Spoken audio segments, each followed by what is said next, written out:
नमस्कार, देशोन्नती संपादकीयमध्ये मी ऐश्वर्या शिंदे आपलं स्वागत करते। गेल्या 5 वर्षांपासून पराभवाचा वचपा घेत विजयाची गुढी उभारण्यासाठी प्रयत्न करत असलेल्या हर्षवर्धन पाटलांना वर्षभरापूर्वी झालेल्या राजकीय उलथापालथीने धक्का दिला। ज्यांच्या विरोधात त्यांनी पराभव स्वीकारला आणि ज्यांचा पराभव करूनच त्यांची तगमग शांत होणार होती, त्यांच्याच सोबत भाजपने युती केली। खरे तर त्याच वेळी हर्षवर्धन पाटलांनी वेगळा विचार सुरू केला होता, परंतु लोकसभा निवडणुकीत त्यांची नाराजी महागात पडू शकते हे लक्षात आल्यावर युतीत सामील झालेल्या नव्या भिडूने त्यांची समजूत घालण्याचा प्रयत्न केला। तो यशस्वी झाला किंवा नाही हा वेगळा भाग, कारण त्यांच्याच वक्तव्याचा हवाला द्यायचा झाल्यास यावेळी त्यांनी पडद्याआड राहून या नव्या भिडूचा गेम केला। हा पराभव जिव्हारी लागलेल्या नव्या भिडूने त्यांच्यासाठी विधानसभा मतदारसंघ सोडणे शक्यच नव्हते आणि त्यांनी तर लढाईची पूर्ण तयारी केली होती।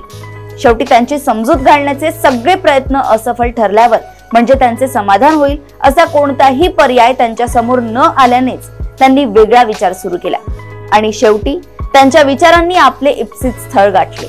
दणकेबाज कार्यक्रमात हर्षवर्धन पाटलांनी शरद पवारांच्या उपस्थितीत तुतारी फुंकली।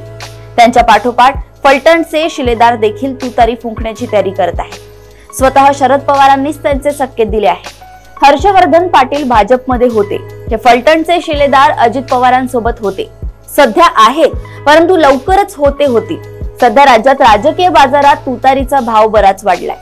महायुतीतील सर्व पक्षीय नाराजांची पहिली पसंत तुतारीच असल्याचे चित्र पाहायला मिळते।